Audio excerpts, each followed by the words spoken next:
اور جو میری نصیحت سے منہ پھیرے گا اس کی زندگی تنگ ہو جائے گی، اور قیامت کو ہم اسے اندھا کر کے اٹھائیں گے۔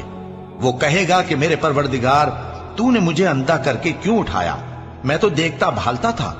اللہ فرمائے گا کہ ایسا ہی چاہیے تھا، تیرے پاس ہماری آیتیں آئیں تو تو نے ان کو بھلا دیا، اسی طرح آج ہم تجھ کو بھلا دیں گے۔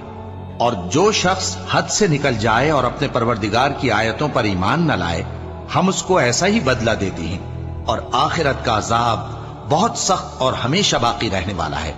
تو کیا یہ بات ان لوگوں کے لیے موجب ہدایت نہ ہوئی کہ ہم ان سے پہلے بہت سے فرقوں کو ہلاک کر چکے ہیں جن کے رہنے کے مقامات میں یہ چلتے پھرتے ہیں؟ عقل والوں کے لیے اس میں بہت سی نشانیاں ہیں۔